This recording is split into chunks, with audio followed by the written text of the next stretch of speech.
Muy buenos días, gracias por estar acá. Bienvenidos. Por supuesto, un tema muy complementario a la discusión que estamos trabajando en este momento.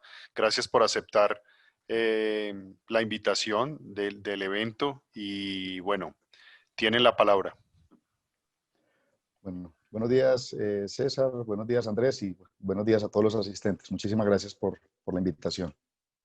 Muy buenos días también a todos. Muchas gracias, César, por este espacio. Hernán, muy buenos días.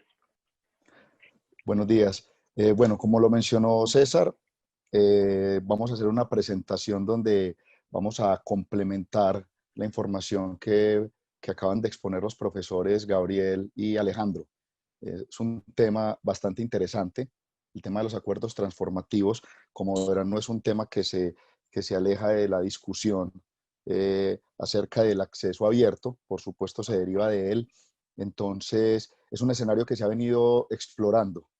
Y en el caso nuestro aquí en Colombia, inclusive dentro del consorcio hay una comisión que se ha encargado de analizar las posibilidades de implementación de un acuerdo transformativo, pero por supuesto para ello hay que identificar cuáles son sus principales características, cuáles pueden ser los beneficios, cuáles pueden ser, digamos, como los aspectos que se deben tener en cuenta y mirar con lupa para que no se vayan a cometer errores y no vayamos a continuar dentro de la misma lógica de negociación que se ha venido dando hasta el momento. La presentación se divide en dos partes específicamente. Hay una parte introductoria en la que voy a aportarles un poco lo que son las definiciones y algunas características, algunos aspectos a tener en cuenta acerca de los acuerdos transformativos y posteriormente Andrés Felipe hablará ya en el caso específico de Colombia, pero por supuesto también tomando como punto de partida algunos ejercicios que se han hecho en el exterior, que creo que se convierten en referente para analizar los acuerdos transformativos. Voy a compartirles la presentación.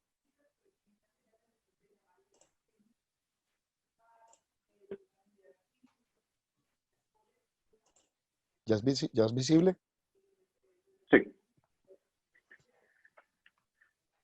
Perfecto. Bueno, entonces vamos a hablar de la transición hacia un acuerdo transformativo, los escenarios de transformación. Entonces, lo primero es preguntarnos bueno, ¿qué son los acuerdos transformativos? Quise iniciar por una definición que puede ser un poco problemática, precisamente por un concepto que aparece allí. Son aquellos que cambian el modelo de negocio, por supuesto, ya que no se paga por leer artículos que se publican con restricciones de acceso, sino que se pagan a los editores un precio justo por los servicios que dedican a publicar esos artículos en acceso abierto. Resalté el término justo porque es precisamente uno de los puntos cruciales dentro de cualquier negociación. Los acuerdos transformativos entran a formar parte de los procesos de negociación, de facilidad para acceder a la información, a los recursos. Y esa palabra justo precisamente entra a establecer un equilibrio entre lo que se debe pagar o lo que debe recibir. O, en otro caso, si efectivamente no se debe pagar por publicar estos artículos y no se debe pagar por acceder a estos artículos. Entonces, este es un tema bien interesante, además porque entra en posición con dos aspectos. Si el autor quiere ser leído, en este caso en acceso abierto, pues se presume que debe asumir los costos de edición que hasta ese momento asumía quien leía los artículos. Pero en esta segunda posición, en la que se habla de pagar una compensación, de pagar un precio, entre comillas, justo por acceder a los artículos, entonces pone en evidencia la necesidad de negociar el acceso a la información de acceso abierto. Porque en un acuerdo transformativo, la idea que alienta los acuerdos es, por supuesto, Alejandro lo mencionó finalizando, los recursos que se invierten para las suscripciones a las revistas son recursos suficientemente amplios para publicar originalmente en acceso abierto y sostener las plataformas de acceso abierto. Entonces, La ESAC pues, propone, por supuesto, la transformación de ese modelo de negociación, pasando de esa suscripción pues, a, digamos, el pago por los servicios de edición. Entonces, ahí es donde surgen todas las rutas que mencionaba también Alejandro, esta ruta dorada, la ruta verde, esta ruta híbrida. Sin embargo, en una de las presentaciones que se realizaron, creo que el día de ayer, planteaba también lo problemático de esta ruta híbrida, en el sentido de que en ocasiones se está pagando 2 veces por lo mismo, ¿sí? Ya que, digamos, estos costos de publicación no se deducen de los costos de suscripción. Entonces, dentro de estas rutas, que por supuesto se derivan de una, creería, falta de claridad acerca de la implementación del acceso abierto y por supuesto de las negociaciones de acuerdos transformativos, entonces ha dado pie a que se planteen todas estas rutas, y a que se flexibilice la implementación del acceso abierto, dejando estos vacíos que pueden afectar por supuesto las negociaciones y los acuerdos transformativos. Pero sí ver si en realidad son transformativos. Un acuerdo transformativo pues debe tener 2 aspectos clave. Primero, tiene que ser transitorio. Y segundo, debe transformar el modelo de negociación. Entonces, en este caso, las bibliotecas, los consorcios nacionales o regionales deben tener en cuenta que se deben establecer por unos periodos de tiempo definidos de manera que se genere esa transición. Y es la única manera en la que podemos hablar efectivamente de un acuerdo transformativo, de un acuerdo que realmente transforme no solamente el acceso a la información, sino los modelos de negociación. Entonces, en este, pues por supuesto, se habla de las compensaciones o de los recursos que reciben quienes editan las publicaciones, pero también que quienes pagamos o pagan por publicar o por en ocasiones acceder a la información, hagan unos pagos que estén ajustados a la realidad. Existen 4 tipos de acuerdos transformativos. Entonces, inicialmente estarían los acuerdos de membresía. Entonces, son acuerdos en los que, por supuesto, se realiza un pago de una tarifa por membresía al editor. Entonces, en este sentido, se paga por acceder a un determinado número de recursos, de materiales en acceso abierto. Cuando ya se acepta el manuscrito por parte de las revistas de acceso abierto, entonces generalmente pues se le informa al autor para el pago de los APC, digamos, como un precio final de membresía. En estos casos, estos acuerdos de membresía manejan unos pagos de APC reducidos, una serie de beneficios que se le dan a quienes deseen publicar pues, en acceso abierto.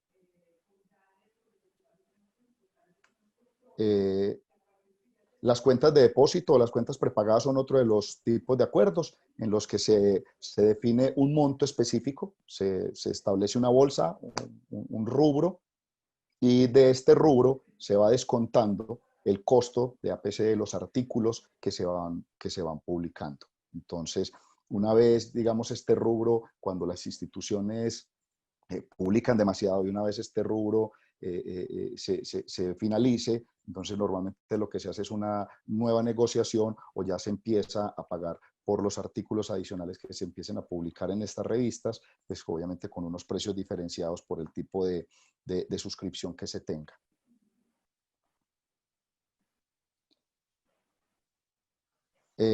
Los Publish and Read, ¿sí? Entonces, bueno, pues en ellos se paga por la publicación y por supuesto por la suscripción a los contenidos que estaría incluido dentro de ese pago por la suscripción que se realiza. Y en los Read and Publish hay un único contrato de suscripción a los contenidos y la publicación en Open Access. Sobre los acuerdos de compensación, pues Andrés va a ampliar un poco más la información en su presentación.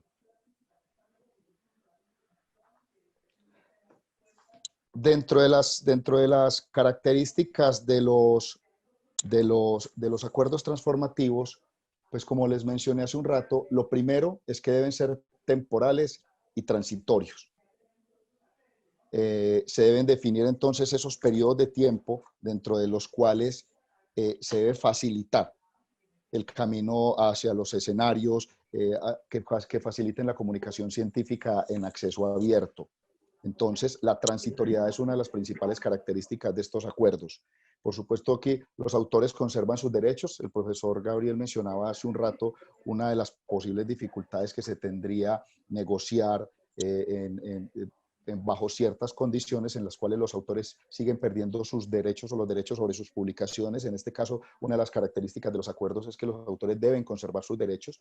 El tercero tiene que ser la transparencia, en el sentido de que las cláusulas y las negociaciones con los editores, en caso de que se den, tienen que ser públicos, tienen que ser transparentes, tienen que permitirse el acceso a la información por parte de la comunidad académica, porque de esta manera no se generan esos desbalances, no se generan esas dificultades a la hora de pagar, si se le quiere llamar así, o por acceder a la información.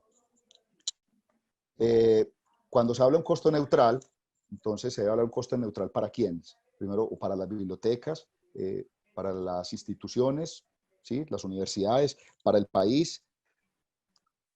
Hablar de neutralidad quiere decir que no se añadan costos adicionales. Entonces, de verdad, un acuerdo como tal es un negocio, pero el objetivo de un negocio, por supuesto, es que las partes salgan beneficiadas. En este caso, estos actores, bibliotecas, universidades, en general el sistema científico del país, debe verse beneficiado en términos de que sus costos no se incrementen, de que sus costos no se vayan a ver afectados por el hecho de formular un acuerdo transformativo. Y deben regularse para definir un flujo de trabajo entre el editor, los autores y, por supuesto, los administradores.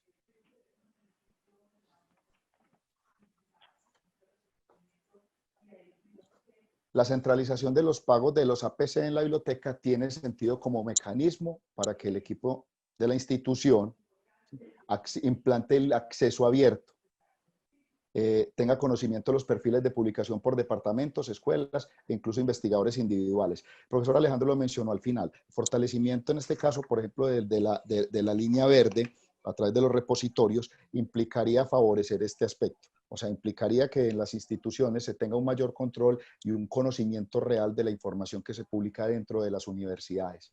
Entonces, esto es un tema que se favorece enormemente a través de un acuerdo transformativo y a través de la centralización de esos pagos de APC en las bibliotecas.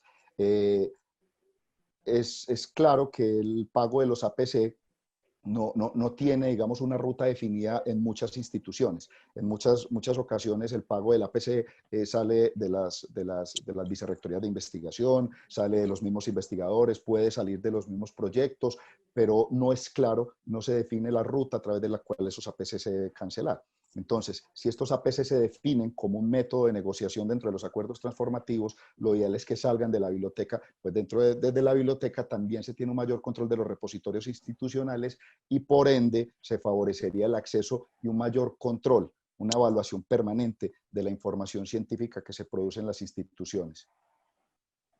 La biblioteca, ¿sí?, como apoyo a la investigación o la unidad de apoyo a la investigación dentro de la biblioteca es la interlocutora con los investigadores en todo lo relacionado con el acceso abierto.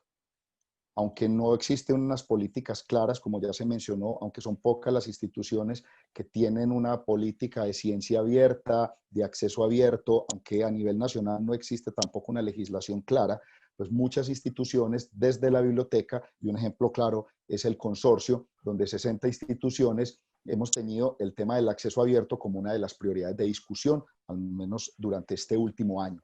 Entonces, sabemos que va a seguir siendo un tema de discusión, pero es precisamente dentro de las bibliotecas, obviamente con otras unidades con las que se relacionan, en las que se debe generar esta discusión, pues son las bibliotecas las que facilitan ese diálogo con los investigadores y con lo que ellos producen. Bueno, los acuerdos transformativos realmente pueden significar un progreso para el acceso abierto, pero en realidad sí son transformativos, pues en realidad sí generan transformaciones. Hay estudios, un estudio de abril del 2020 identificó 98 acuerdos transformativos, de los cuales hay 77 activos. Sin embargo, estos 77 acuerdos que se identificaron están concentrados en las 5 grandes editoriales, en Springer, en Elsevier, en Wiley, Taylor & Francis y Sage. O sea, eso lo que quiere decir es que cuando se transforma el modelo de negociación, pues por supuesto los editores también migran a modelos de negociación que por supuesto no vayan a afectar sus ingresos, que no vayan a afectar la forma como ellos vienen negociando históricamente. Entonces, tiene que ser un asunto, como lo había mencionado, en el cual el editor, pues digamos, se comprometa o haya de realidad un compromiso, una transición fuera de ese modelo de suscripción, más basado a un modelo en el cual, como les había mencionado, todos ganemos. Dentro de los modelos de negociación de recursos, se han identificado aproximadamente 27 modelos de negocios y dentro de estos los acuerdos transformativos son los más prometedores, precisamente por las características que ya les había mencionado. Entonces, la invitación, creo que el tema más importante, como lo había dicho, es que dentro de cualquier negociación de un acuerdo transformativo, todas las partes se vean beneficiadas y por supuesto es que la idea es que no se añadan costos a lo que ya asumimos las bibliotecas o a lo que asumen las bibliotecas y las instituciones por los costos de suscripción. Ok, ¿cómo llegamos entonces hasta Colab? Llegamos entonces donde Gabriel, donde Alejandro, ¿y cómo llegamos a todo ese punto? El año pasado, en las negociaciones que estábamos haciendo para la adquisición de los recursos del periodo 2020, estábamos discutiendo el papel que jugaban los APC o los APC en todo lo que implicaba el pago de los recursos. Y nos estamos cuestionando, porque también nos estamos haciendo las mismas preguntas que se están haciendo en el mundo, sobre qué significa un pago doble, qué significa pagar por una IPCI, pero por otro lado pagar por consultar ese mismo recurso. Eso también estaba motivado por las discusiones que se estaban dando a nivel mundial sobre las decisiones que se habían tomado en Alemania, las decisiones que se habían tomado en la Universidad de California, y que este año de hecho las vimos también en la Universidad de MIT. Cuando estamos revisando esos cuestionamientos, qué estaba pasando con el CEVIER, qué estaba pasando con el mundo editorial, nos estamos preguntando sobre esos fenómenos, qué significaban y cómo se podían entender. Cuando nos estamos preguntando sobre eso, nos damos cuenta que había unas negociaciones de acuerdos transformativos de por medio. No era un dejar de suscribir un recurso porque sí, sino que había un repensar sobre cuánto publicamos y cuánto pagamos por consultar lo mismo que pagamos por publicar. Y bajo esas condiciones, ¿cómo estaba el país? ¿Cómo estaba Colombia? Esa pregunta fue muy profunda porque llegamos a generar unos compromisos con los editores, de empezar un trabajo colaborativo, de empezar un trabajo de revisión de lo que significaba los IPC. Eso implicaba unas negociaciones, implicaba un estudiar, pero también abrirnos las puertas al mundo. Y ese abrirnos las puertas al mundo fue entrar a ISAC, que es el organismo, la iniciativa en ISAC, que es motivada por Max Planck, y es el organismo que se encarga de regular, revisar y dar directrices sobre lo que significan los acuerdos transformativos. Ese estudio que menciona Hernán, que se hizo en abril de 2020, es un estudio que se hace a partir de todos los acuerdos transformativos registrados en ESAC. Es un sitio público donde pueden ingresar, ver las condiciones de la negociación, ver los valores, ver la forma en que se ha llevado a cabo todo lo que son el acuerdo y a su vez las variables que implicó el mismo resultado. Entonces, ese tipo de iniciativas también nos abrió la puerta directamente con Max Planck, entrar a conversar, ayer lo vimos con el director de Max Planck, entrar a conversar con Colin Cohen, que es una de las personas o protagonistas en el entorno a nivel europeo de lo que significa los acuerdos transformativos y a ampliarnos así las fronteras a otros escenarios. Con estos puntos de vista, con la comprensión de los acuerdos transformativos, con el análisis que hizo el grupo, porque inmediatamente se conformó la comisión 3 del consorcio, donde empezamos a analizar todas estas variables, empezamos también a identificar la necesidad de recolectar información a partir de la cual podamos analizar, trabajar y proyectar los posibles escenarios de negociación con estos elementos. Y empezamos a buscar. A partir de eso llegamos al Observatorio de Ciencia y Tecnología, viendo qué alternativas y herramientas tenían y a su vez qué comprensión había sobre el manejo de los corresponding authors, que son los responsables, como lo explicaba Alejandro y Gabriel ahora. Estamos revisando cómo poder detectar esa información. También seguimos buscando y entonces llegamos hasta Colab. Y encontramos en Colab un gran sustento en cuanto al tema de las herramientas, las metodologías y el desarrollo del análisis que ellos realizaban. Eso nos llevó entonces a tomar la decisión de hacer la solicitud de este análisis y el cual nos presentaron previamente. Lo bueno es que también con el Observatorio de Ciencia y Tecnología abrimos las puertas para poder llevar esta discusión a otros niveles con unas reflexiones también orientadas a la transformación de políticas públicas. Producto de todo esto, pues entonces nos encontramos, por ejemplo, con este primer resultado.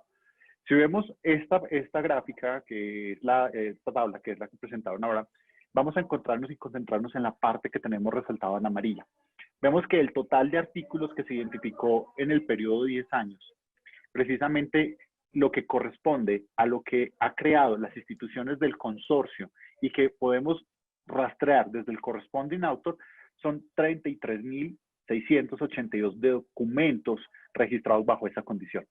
Aquí esto es muy importante tenerlo en cuenta. Cuando hablamos del corresponding author, estamos hablando, como decía ahorita Alejandro, a quien podemos rastrear que posiblemente se le carguen los costos. Y estos costos pueden provenir de instituciones colombianas o pueden provenir de instituciones externas. Es decir, los financiadores no necesariamente son del país, pero sí la gestión de ese presupuesto se hace por medio de ese autor que pertenece a una de nuestras instituciones. Ahorita bien se explicaba, no quiere decir que desconozcamos todo lo que produce de forma colaborativa a nivel internacional y donde nuestros autores son coautores, pero no hay una gestión administrativa de ese presupuesto.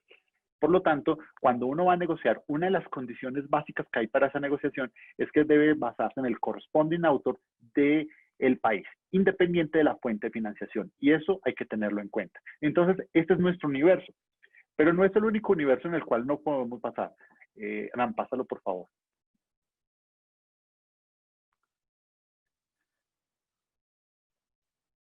Hernán, siguiente. Espérate, dame un segundo que se me bloqueó. Ya. Ok. Vamos a ver ahora, por ejemplo, estos costos que también los presentaron ahora. Vamos a ver entonces el pago de los APC para todas las publicaciones en los últimos 10 años. Luego tenemos de las publicaciones con autoría de correspondencia identificada, porque es que esto es importante. Se puede generar, pero no es posible identificarlos todos. Fijémonos que, por ejemplo, de cada uno de los periodos hablamos de unos valores, pero los que se identifica la correspondencia disminuye el valor sobre el cual podemos contar los datos.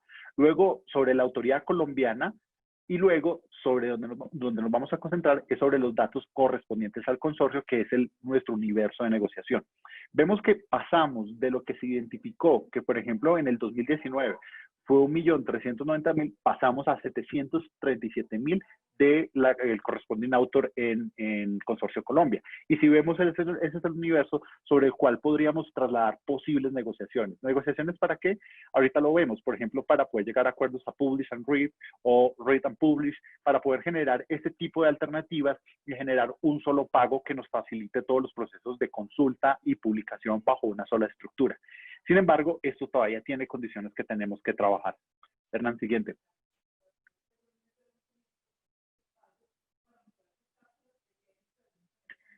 Ahora concentrémonos también en este punto. Lo que estoy mostrando hasta ahora son las cifras, son los datos, son las variables en las que nos va a facilitar un proceso de negociación. ¿Qué significa esa negociación? Significa transformar la estructura con la cual estamos trabajando los precios actualmente. Entonces, ahorita estamos viendo las principales editoriales sobre las cuales se ha pagado el tema de EPC en los últimos 10 años y los valores con los que se ha pagado. Esta gráfica ahorita se resaltaba precisamente el rol que tiene Springer, que es uno de los publicadores con los que estamos trabajando, pero no es el único. Veamos, como decía ahora, tenemos Frontiers, tenemos, por ejemplo, Wiley, tenemos IEEE, tenemos otros proveedores o Wolters Kluwer con los cuales también se está trabajando y hay un proceso de publicación alto. Esto nos abre la frontera de negociación. Nos dice que no solamente tenemos que concentrarnos en nuestro grupo base, sino que también tenemos que generar acuerdos y trabajos sobre los cuales podemos llevar a cabo unas posibilidades mucho más grandes sobre el universo de publicación que tienen nuestras instituciones. Si bien nuestro punto inicial se concentra en las 5 editoriales con las que estamos trabajando, también tenemos que abrir las puertas para otras negociaciones. Y no son valores pequeños. Ustedes ven, por ejemplo, con Springer son $641.000 dólares. O vemos, por ejemplo, lo que estábamos viendo ahí, IEEE, el valor de IEEE va alrededor de los $30.000 y eso no es poco. Y esos son acuerdos que tenemos que hacer. Cuando digo no es poco, es porque si ustedes van, por ejemplo, al escenario de Noruega, desde lo que ustedes encuentran en ESAC, Noruega hizo un acuerdo transformativo como país por la publicación de 2.500 artículos. Y veamos que los valores, la cantidad de artículos y lo que tenemos nosotros supera con creces eso. Por lo tanto, estos acuerdos sí son posibles. En algunas ocasiones, en las primeras negociaciones, en las primeras sentadas con los proveedores decían, pero es que Colombia no tiene un volumen de publicación alto para llegar a un acuerdo como ese. La realidad es que sí. las cifras que nos permite Colab, las cifras que tenemos y que estamos analizando, nos muestra flujos muy altos de publicación. Siguiente.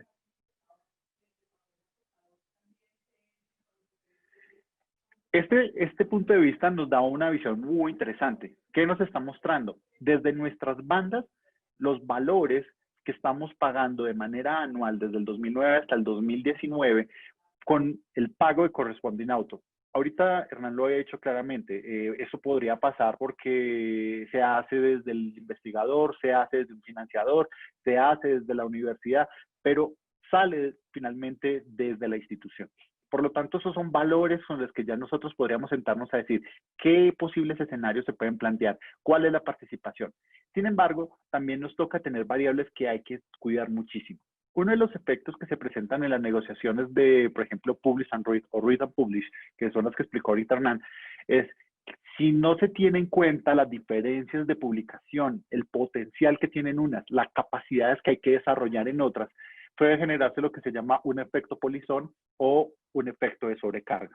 Es decir, que las grandes que publican mucho pueden arrastrar a las que no publican, o a su vez, las que no publican, cargar los costos de las que sí publican grandes cantidades. Por eso hay que manejar un equilibrio, una negociación de esas condiciones como con las variedades y con las condiciones tan cambiantes de nuestro país, no pueden generar unas condiciones únicas. Tienen que conservar esa diversidad que implica todas nuestras universidades, todas nuestras instituciones de educación superior.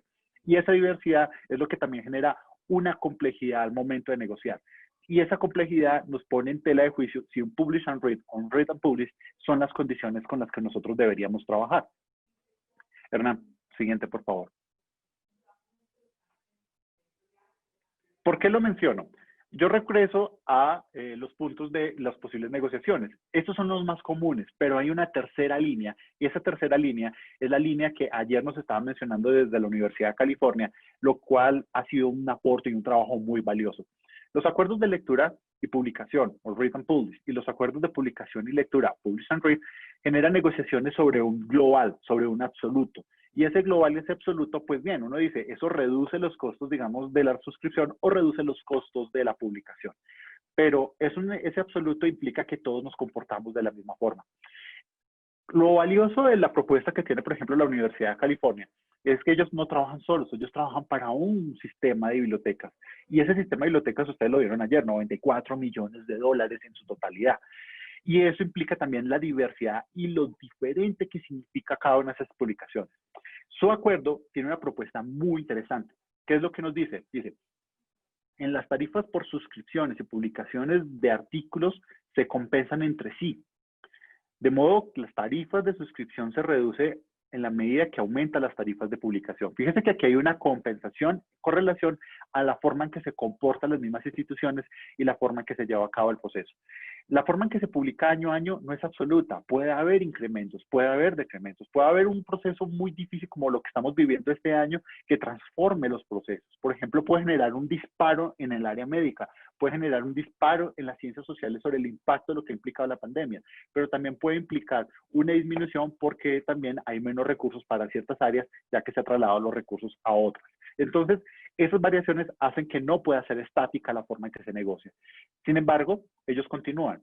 A los cargos por publicación de artículos o IPC tienen un descuento para tener en cuenta las tarifas asignadas a las suscripciones. Entonces, fíjense que aquí se manejan procesos de suscripción con descuentos. Bajo esas condiciones, por ejemplo, ellos manejan descuentos de hasta un 30% para esa variación, pero también garantizan que en el futuro la variación o la diferencia de lo que se está dando se mantenga con tarifas que no sean variables o la variación sea mínima. Por ejemplo, un 2% por encima o un 2% por debajo. Esto es un acuerdo que implica también considerar que no debes negociar con números exactos únicos. Tienes que negociar para todos, pero tienes que negociar de manera que entiendas la diversidad interna. Ese es un escenario muy factible para nuestro país. Sin embargo, para llegar a ese punto, tenemos que tener la madurez necesaria para poder lograrlo. Hernán, siguiente, por favor. ¿Qué requiere el país para implementar un modelo de acuerdo transformativo? Esto es muy importante tenerlo en cuenta. ¿Por qué? Porque es que nosotros tenemos que tener como país la claridad de qué son acuerdos transformativos. Ahora Hernán lo explicaba, un acuerdo transformativo es transitorio. Y ayer Rodríguez nos explicaba que el plan S tiene el compromiso de los financiadores de apoyar los acuerdos transformativos hasta el 2024. ¿Eso qué quiere decir? Que posiblemente la financiación para el pago de EPC por parte de los financiadores se elimina en el 2024. ¿Qué significa a partir de ahí? ¿Qué es lo que va a pasar con el escenario mundial? ¿Quiere decir que se va a seguir pagando los acuerdos transformativos? ¿Se va a seguir pagando entonces, por lo tanto, el pago de EPC? ¿Se va a manejar las mismas cifras? ¿Van a aumentar? ¿Van a disminuir? ¿Cuál va a ser el posible escenario que se va a partir de ese momento? Y tenemos que estar preparados también para ese escenario de incertidumbre y considerar que esto no es un escenario único, sino que es un escenario transitorio. Por eso hablamos del transformativo. Esos acuerdos deben permitir a los autores tener la propiedad intelectual de los autores. Entonces también nosotros tenemos que preparar internamente toda la estructura sobre el manejo de propiedad intelectual. ¿Y eso qué implica? Implica entonces lo que se ha discutido desde ahora. El uso del repositorio, el papel del repositorio, el papel de la gestión de los Creative Commons en todo el proceso que se está llevando a cabo. ¿Cuál va a ser esa visión y ese manejo del Creative Commons? Hay unas licencias que incluso están recomendadas para manejar eso, pero ¿cómo vamos a promover y difundir todo el trabajo que se está haciendo? También tenemos que tener en cuenta que este proceso debe significar un trabajo de evitar un doble pago.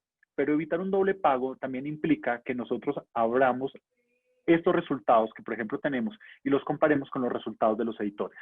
Eso no es un proceso que se negocia de forma inmediata.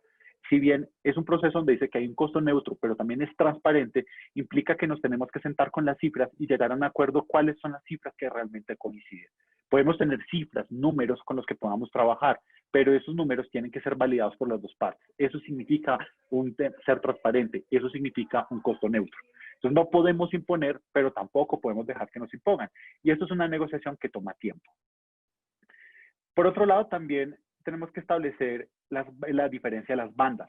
¿Qué significa eso? Esas cifras que mostré, donde tenemos cifras en cero, pero cifras muy altas, tienen que generar un balance. Tenemos que proporcionar los elementos para que quienes tengan las cifras en cero puedan empezar a participar en un entorno de publicación. Y tenemos que garantizar que quienes tienen cifras altas las mantengan o incluso también las sigan subiendo.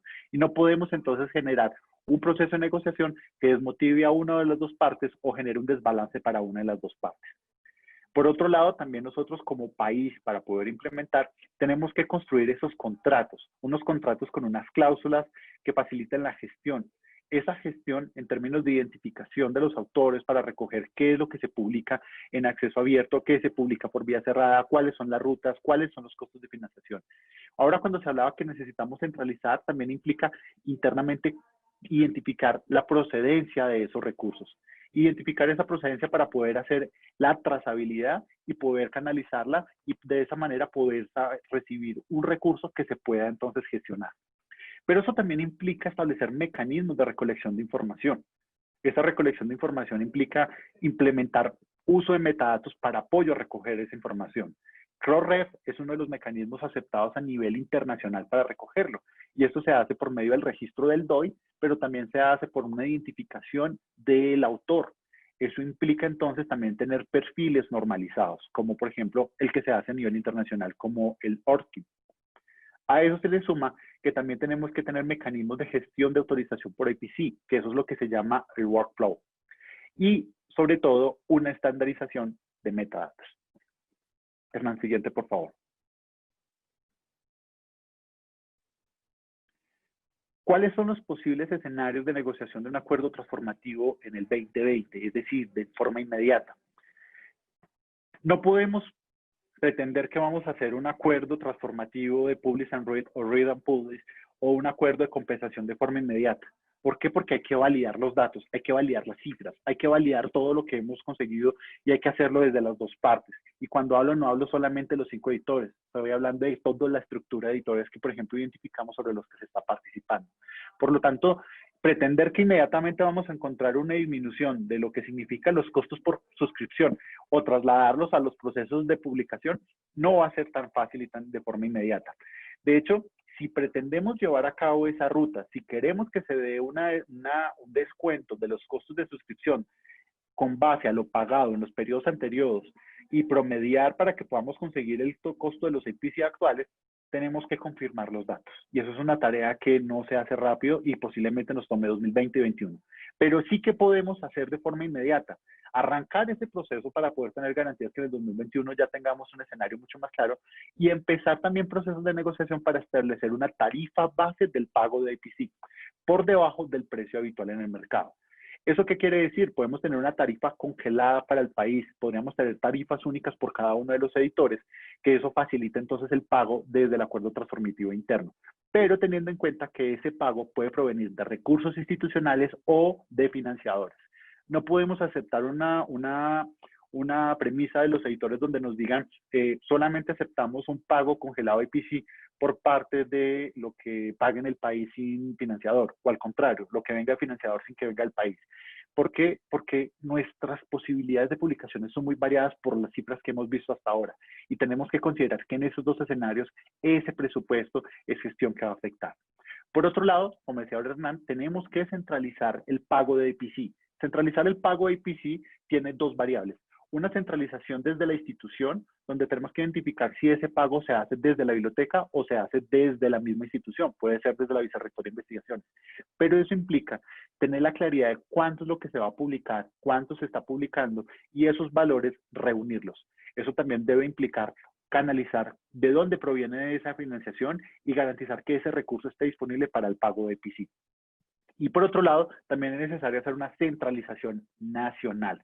Esa centralización puede quedar en manos del Ministerio de Ciencias, puede quedar en manos del observatorio, puede quedar en manos del consorcio, pero debe quedar en un lugar donde se pueda analizar cuál ha sido el acuerdo global como país y cómo se está generando ese proceso de publicación y cuáles condiciones se van dando para poder de esa manera proyectar los posibles escenarios futuros. Otro escenario es establecer un descuento sobre el costo de IPC. Como le decía ahora, por ejemplo, en la Universidad de California el descuento es del 30%. Puede llegar a ser un 10, un 15, un 30, un 40, depende de los escenarios que podamos conseguir. Pero esas condiciones nos facilitan el trabajo. Por otro lado, también tenemos entonces el tema de un total de todas las tarifas de negociación del 2021, empezar a balancearlas y tener entonces un tema de costos de tarifa de costos de lectura más IPC. Eso nos facilita tener un balance. Por otro lado, también tenemos que tener que nuestras tarifas tienen que empezar también a establecerse no solamente con estos proveedores, sino con otras iniciativas, o iniciativas como FEMIL, por ejemplo, que es la que adquirió Taylor & Francis, pero que responde también a un registro que hay en el nivel Europa, pero no es el único. Ayer estamos viendo otras iniciativas que facilitan la publicación temprana de autores que no tienen experiencia, pero que a su vez facilitan un proceso común. Eso implica congelar esas cifras o descuentos que nos permitan esos escenarios. Ese es nuestro primer punto de partida 2021. Hernán, por favor, pásalo.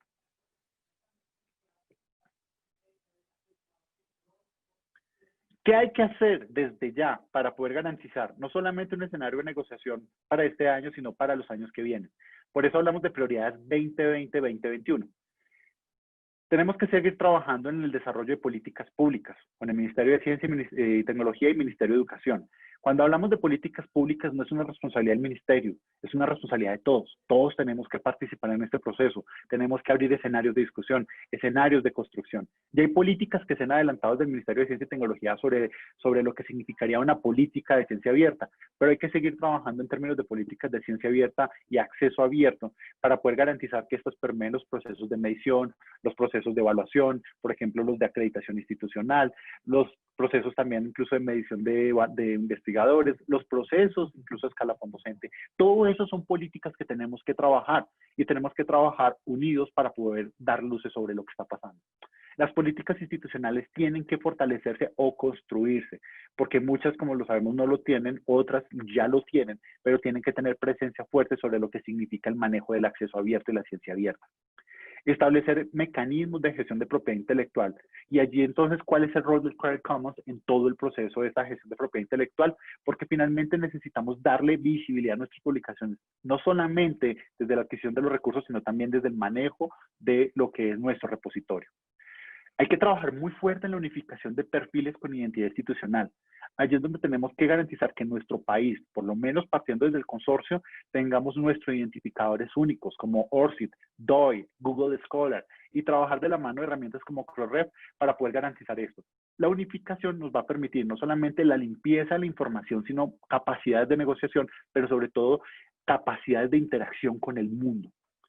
Consolidar compromisos y articulaciones institucionales. ¿Esto qué quiere decir? Tenemos que trabajar en equipo con vicerrectorías de investigaciones, con gestores de propiedad intelectual, con las bibliotecas. Eso no es una responsabilidad solo de la vicerrectoría o solo de las bibliotecas. Es una responsabilidad en conjunta para poder desarrollar las estrategias. Tenemos que fortalecer o llevar a cabo un plan de capacidades y proyección de publicación institucional. ¿Por qué? ¿Cuál es la idea? ¿Dónde debemos publicar? ¿Cómo debemos publicar? O no solo publicar, ¿cómo debemos hacer divulgación científica? ¿A dónde y de qué manera tenemos que desarrollar estrategias de divulgación? Para poder mejorar las relaciones institucionales, conseguir recursos, llevar a cabo resultados que impacten a las comunidades. Presupuestos centralizados para la gestión de IPC, que lo mencionamos ahora. Tenemos que garantizar quién va a gestionar y va a garantizar todo esto, pero también, como lo tenemos, centralizar la gestión a nivel nacional. Tenemos que recoger los metadatos, tener la capacidad de analizar. ¿Qué significa un dato CROREF DOI? Eso quiere decir identificar quién es el que produce el documento, quién es el correspondiente autor, quién financia, cuáles son los costos de financiación, con qué editorial financió. Estos datos los manejan los proveedores, pero raramente lo tenemos nosotros. Aunque CROREF provea la información, cuando tenemos la capacidad especializada como la que tiene Colab, entonces podemos llevar a cabo eso. Pero esas capacidades hay que potenciarlas y, por otro lado, llevar a cabo una normalización de esa información. Siguiente, Hernán, por favor.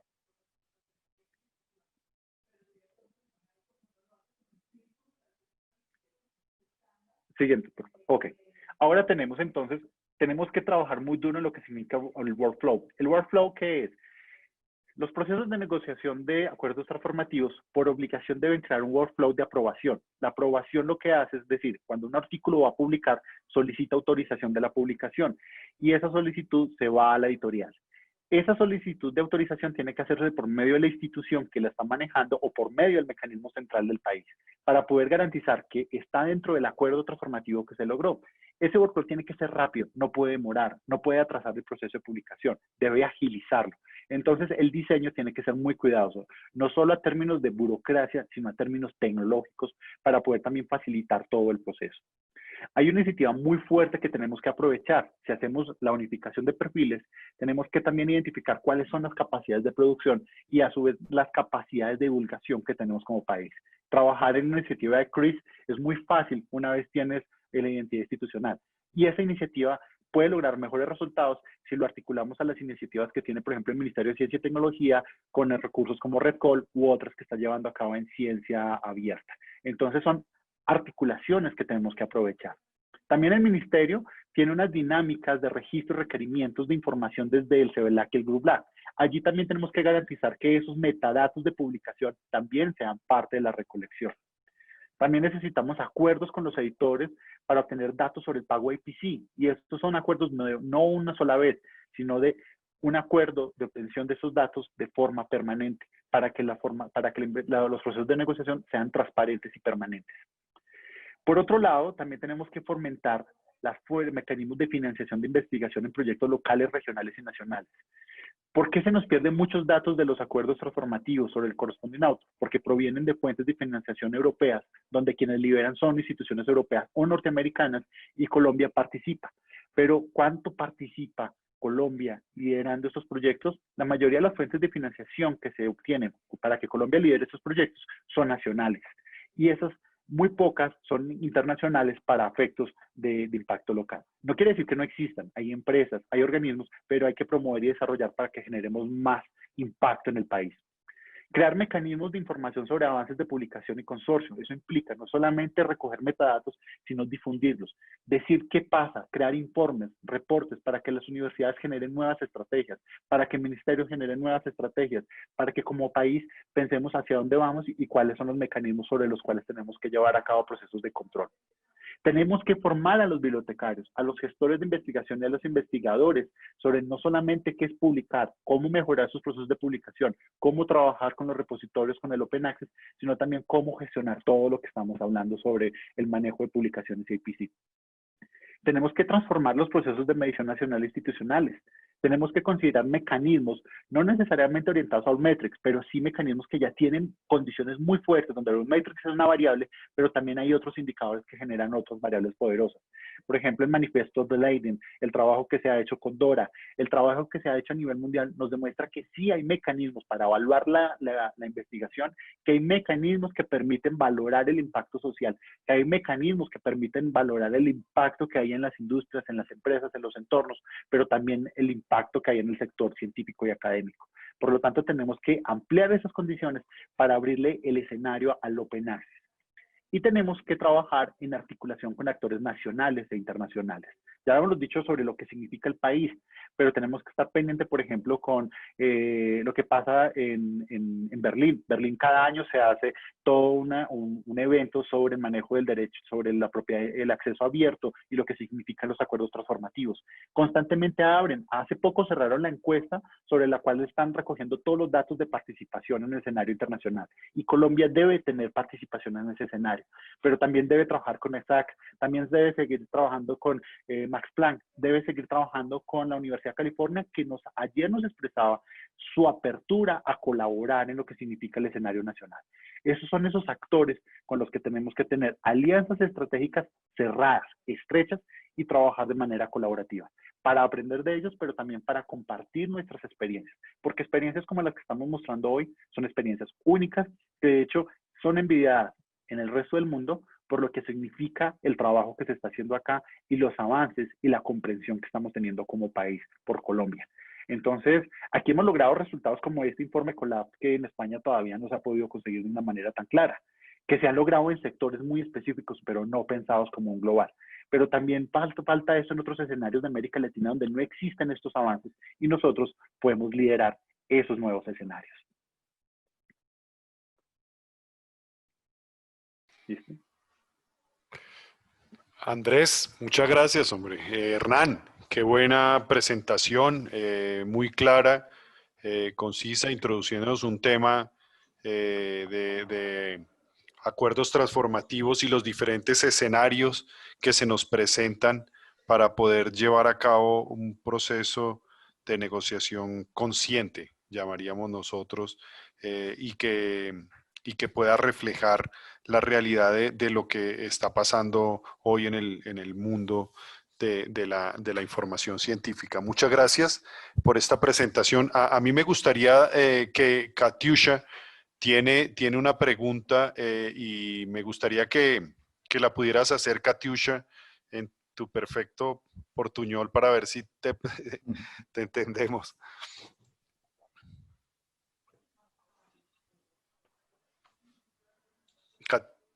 Katiusha, exacto. Uhum. Bom dia. Bom dia.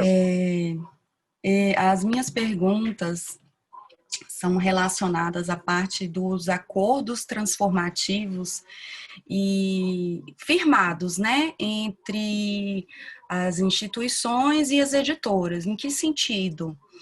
Dos contratos que vêm sendo apresentados, as editoras elas não apresentam um prazo ou uma data para que aquele contrato seja de forma efetiva transformador, né? Então, como é que vocês estão vendo essa questão dos prazos? Porque a gente chama de transformativos, mas não temos garantias, né, do que isso se torna de fato uma transformação. E a minha outra pergunta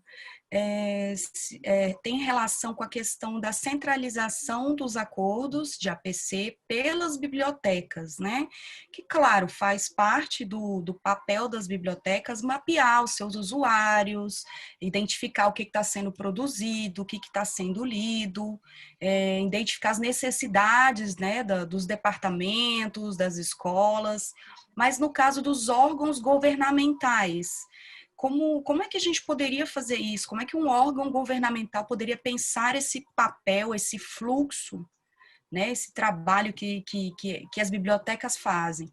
Eu digo isso porque eu sou do portal de periódicos da CAPES, que é um consórcio que não é um consórcio, que é pago integralmente pelo governo. E nós temos uma dificuldade muito grande nesse mapeamento apesar de fazermos a avaliação da pós-graduação coletando esses dados, porque é muita coisa, né? Então, eu queria ouvir um pouco de vocês a respeito dessas perguntas. Obrigada.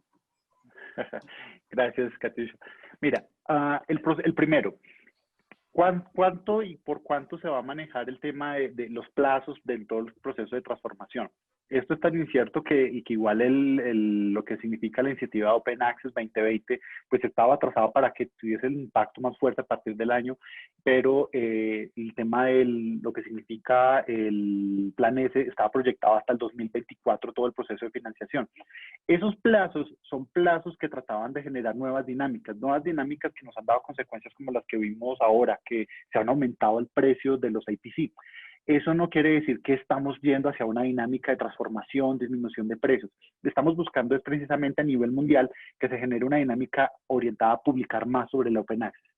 Lo que no se quería al inicio era que inmediatamente se generara una represión de parte de los editores, es decir, que los editores no se sintieran atacados y los editores entonces no se sintieran que iban a estar en un escenario de pérdidas. Entonces los escenarios transformativos lo que buscaban era un balance entre lo que publicaban y lo que se consultaba para que no se perdiera y se mantuviera el mismo costo. Eso de alguna manera impulsar a que se garantizara que la publicación del Open Access tomara un impulso y que luego continuara. Alejandro ahorita lo mencionaba, tenemos que trabajar muy fuerte nuevamente, porque ese trabajo ya se venía haciendo en los repositorios. Webometrics generó un impulso muy grande en su momento y la gente por temas competitivos querían estar en Webometrics y empezó a trabajar y desarrollar. Pero Webometrics bajó la guardia, entonces dejó ahora la evaluación bajo la revisión de lo que significa Scholar Google, Google Scholar, y con eso empezar a medir. No quiere decir que se nos cambió el mundo porque ya no tenemos con quién compararnos, todo lo contrario. Si empezamos a tomar todas las métricas que existentes sobre lo que significa la divulgación científica, podemos ver, como lo decíamos ahora, solo con el análisis rápido que hicimos, lo importante que significa la línea gris del Open Access, la publicación en repositorios, el trabajo, la divulgación, para que esto genere divulgación. Si aprovechamos el mecanismo de los acuerdos transformativos para poder adquirir la propiedad intelectual de esos artículos, traerlos a los repositorios, hacerlos visibles, generar una dinámica de trabajo colaborativa, que la evaluación se haga desde ese punto de vista, podemos recortar el tiempo en el cual estemos negociando las condiciones de IPC o incluso llegar a presionar a que la IPC no exista, que es la iniciativa que se da a nivel mundial. Pero sí es tomar la ruta actual que nos permite, digamos, no tener las barreras y empezar a romper el esquema en la medida que también seamos muy juiciosos a nivel institucional con nuestros repositorios y nuestros mecanismos de recolección. Desde ese mismo punto de vista, esos mecanismos de recolección también implica el tema de unificar nuestros perfiles, trabajar como una sola comunidad. Entonces, acoger iniciativas como la de Google Scholar, acoger iniciativas como la de ORCID, acoger esas iniciativas para unificar la información de nuestros autores. Si nosotros logramos que se unifique esa información, la recolección de información es más sencilla. Los flujos para poder identificar y decirle a las instituciones cuál es el impacto de publicación, quiénes publican o no publican y cuáles son los costos, serían los mecanismos que nos facilitarían también la gestión burocrática de los procesos de validación y aprobación. Eso nos ayudaría entonces también con los gestores de nuestras universidades llegar a acuerdos sobre cómo manejar esos dineros, cómo manejar esos flujos, cómo manejar los flujos de aprobación y cómo llevar a cabo eso. Pero fíjate que el camino inicial es unificar los datos, unificar las cifras, unificar la información de los autores. Y ya existen mecanismos internacionales validados como los que te decía, Google Scholar, ORCID, DOI, y son variables que hay que empezar a involucrar. ¿Desde dónde? Desde la biblioteca, desde el repositorio, desde la gestión de investigación. Y eso no solamente nos permite tener cifras y datos, sino también empezar a demostrar cómo las capacidades de trabajo colaborativo o las capacidades de publicación tienen impactos locales, regionales, nacionales o internacionales. Entonces, ahí tenemos a la mano herramientas bibliométricas, tenemos a la mano manejo de metadatos, tenemos a la mano repositorios que hay que organizar y hay que trabajar, pero eso necesita iniciativas nacionales y necesita compromisos institucionales, que es más fácil arrancar por ahí que arrancar a decir, vamos a organizar todo el modelo de gestión. No, arranquemos a unificar los datos, démosle ese potencial de datos y cifras a la universidad para que podamos tomar decisiones desde ahí. Y desde ahí, créeme que se justifica, porque cuando tú presentas cuánto ha pagado tu institución por IPC, cuál es el costo de no tener una gestión apropiada, eso ya empieza a generar impacto interno y empieza a decir, tenemos que canalizar nuestra forma de manejo de esa información. Andrés, nos pregunta Yulisa, Considerando el impacto de los repositorios, ¿es viable pensar en acciones conjuntas para incentivar la ruta verde? Sí, sí es viable y es obligatorio. Una de las formas que estaba repitiéndole ahorita precisamente a Katiusha es el tema de arranquemos por unificar nuestros perfiles, pero tampoco dejemos de lado lo que significa otra vez fortalecer nuestra participación y manejo de los repositorios. Eso va de la mano de unas políticas públicas, va de la mano de unas políticas institucionales sobre Open Access, eso va de la mano del fortalecimiento de capacidades de los recursos, identificar si nuestras instituciones tienen la capacidad de implementar tecnológicamente esto o empezar a asumir compromisos nacionales sobre ello. Entonces, ¿qué quiere decir? Por ejemplo, tener una capacidad como la que desarrolló Portugal, donde a nivel nacional se genera la infraestructura para poder depositar los repositorios de cada una de las instituciones que no tienen el dinero o las capacidades tecnológicas de desarrollarlo, para generar todo el tema de incentivo para que empiecen a participar en los procesos de publicación. Nuestras políticas de acceso abierto son impresionantemente necesarias para llevar a cabo esto, pero por otro lado, la unificación de datos es vital. Entonces, si tenemos a nuestra vuelta de la esquina un convenio con ORCID y a partir del convenio con ORCID poder unificar los datos de nuestro país, reunirlos en un solo CRIS y demostrar la capacidad que tenemos como país y desde ahí recoger los datos, creo que es un camino, entre comillas, muy simple, con mucho trabajo institucional, porque hay que hacer un trabajo de evangelización de lo que significa el perfil digital en nuestras instituciones, pero que con trabajo, con acompañamiento y con apoyo nos permite mostrar las capacidades y al mismo tiempo recoger esa información. Ahora, recoger la información tecnológicamente no es complicado. La parte más compleja es metodológica. Muy bien. Bueno, no, excelentes presentaciones. Agradecemos mucho, Hernán, la participación y Andrés, por supuesto, la claridad en la exposición, al igual que con Gabriel y Alejandro. Hemos compartido una mañana muy interesante de los postulados que nos dejan un abrebocas muy interesante. La primera reunión de la comisión número 4 es la semana entrante para ya empezar a fijar cuáles son las expectativas que tiene la comisión para la negociación en 2021. Y esto es un insumo espectacular que creo que nos aporta elementos bien contundentes para ponerlos sobre la mesa y lograr la mejor negociación posible. Muchas gracias. Están naciendo, además del proyecto de ORCID, pues otros proyectos que sin duda alguna, unidos, podemos adelantar de manera importante. Por ejemplo, lo que acabaste de nombrar, Chris Cole, por ejemplo, puede ser así como lo está haciendo Perú. También que en Colombia podamos tener un CRIS nacional. Eso es un proyecto que es completamente trabajable y varios otros proyectos que como consorcio pues se nos facilitan los escenarios colaborativos para desarrollarlos. Muchas gracias nuevamente.